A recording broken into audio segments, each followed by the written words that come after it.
झारखंड और बिहार में आतंक का पर्याय बनाने कुख्यात अपराधी दानिश इकबाल को हजारीबाग पुलिस ने रविवार रात एक गोपनीय कार्रवाई में गिरफ्तार कर लिया है। लोसिंघना थाना पुलिस को सूचना मिली थी कि दानिश इकबाल अपने गिरोह के साथ नगवा टोल प्लाजा के आसपास आने वाला है। रात लगभग 2 बजे थाना प्रभारी लोसिंघना सशस्त्र बल के साथ नगवा हवाई अड्डा क्षेत्र में गश्त के दौरान पहुंचे और एक संदिग्ध व्यक्ति को घेराबंदी कर पकड़ा। पूछताछ में उसने अपनी पहचान गया बिहार निवासी मोहम्मद दानिश इकबाल के रूप में बताई।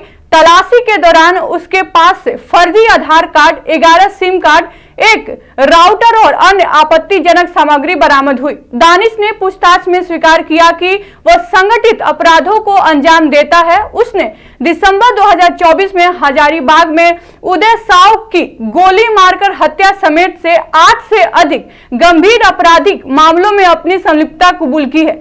पुलिस अब गिरोह के अन्य सक्रिय सदस्यों की तलाश में छापेमारी कर रही है। हमारी टीम ने दानिश इकबाल जो गया आमस थाना गया जिला का रहने वाला है, तो उसकी गिरफ्तारी किए हैं और ये पूर्व से जो उत्तम यादव का गैंग है उससे जुड़ा रहा है और उत्तम के साथ मिलकर के गया, औरंगाबाद, चतरा और हजारीबाग में इसने कई गोलीबारी, बमबारी, अपहरण, मर्डर इस तरह की घटनाओं को कारित किया है। जो जानकारी प्राप्त हुई है इसके ऊपर बिहार सरकार के द्वारा 50,000 का इनाम भी घोषित है और इसने हमारे हजारीबाग जिला में आप लोग जानते हैं कि एक उदय साव हत्याकांड हुआ था, उसमें भी शूटर यही था जिसने गोली चलाई थी।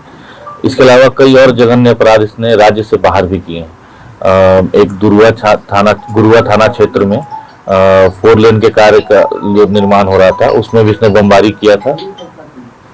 और इसके अलावा एक डॉक्टर हैं तपेश्वर प्रसाद सिरघाटी के रहने वाले, उनके क्लिनिक पे भी लेवी के लिए इसने बम वगैरह मारा था। तो इस तरह के कई घटनाओं को इसने कारित किया है। इसका आपराधिक इतिहास अभी तक जो जानकारी प्राप्त हुआ है तो 8 घटनाएं इसके ऊपर अंकित हैं अलग अलग जिलों में। और मुझे लगता है कि इसकी गिरफ्तारी के बाद अब जो उत्तम यादव का एक और उसका इस दोनों का जो मिला जुला आतंक था तो वो उसका अंत होना चाहिए। सर, जिसकी गिरफ्तारी हुई है उसे पूछताछ में ये जानकारी मिली थी कि हजारीबाग में दूसरे कोई जुड़े हुए लोग हैं? हाँ, उस सारे जानकारी हम लोगों ने प्राप्त किया है और हम लोग उस पर आगे भी कार्रवाई करते रहेंगे। और जैसे कि मैं हमेशा कहता हूँ कि मेरी टीम का प्रयास रहता है कि हम लोग किसी भी गैंग के खिलाफ जब काम करते हैं तो उसको हम लोग होलिस्टिक वे में समग्रता से ही उस पर कार्रवाई करते हैं।